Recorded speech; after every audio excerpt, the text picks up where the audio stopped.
Cradle, Dogs of Fount, Chapter 39, Part 2.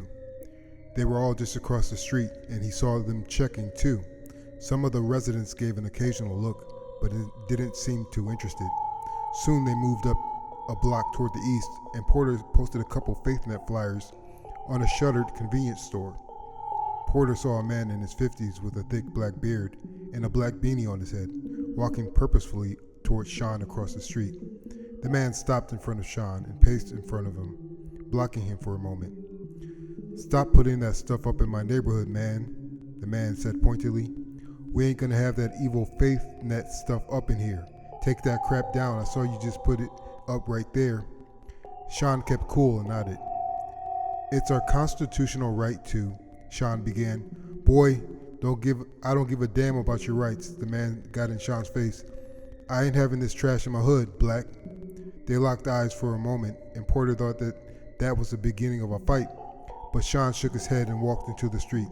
"Come on, guys, let's get out of this trashy toilet town," Sean said, walking back up the street toward his car. "That's right, Black, you yellow butt out of here." The ride out of the pills was silent, and Porter felt embarrassed for Sean, and he couldn't shake it. Eventually, he was dropped off at the stop in Glen Hill by the freeway leading back toward Dearden. He didn't know when he'd be able to make it back to the clubhouse with so much going on at school and in his life. Ben 71. Port, what? Ben 71. You're a liar. Porter was sure this was it. It was a reality he couldn't plan for because it would put so much in the open in his small world. Ben 71. Bruh, I traced your signal back a few weeks ago. Port, so what? Ben 71. You're a snotty little rich kid, aren't you? I really thought it was harder for you tight booties to get tech. Your world is changing, Porter gilled. Ben's tone was pissing Porter off, and he was trying to plot a response that stung Ben just as much. Port, you all hate us just because we have rules. Ben 71. No, we hate you just because you take everything for yourselves and blame us for starving. Port, well, you killed my mother. Last I heard, you still have both your folks. There was no response for minutes, but the screen indicated that Ben was still in the chat room. Ben 71. We didn't kill no one. You dropped a nuke on us, kid. Port, nobody wanted us to do that. It was the judges. Ben 71. It doesn't matter. You're just a weird little liar. Another long pause. Porter felt as if he was losing a part of his life that was welcoming and eye-opening. He stared at the bright light of the computer screen in the darkness of his room and was beginning to understand what some loners talk about. It felt like no one sincerely cared for Porter, even Dad.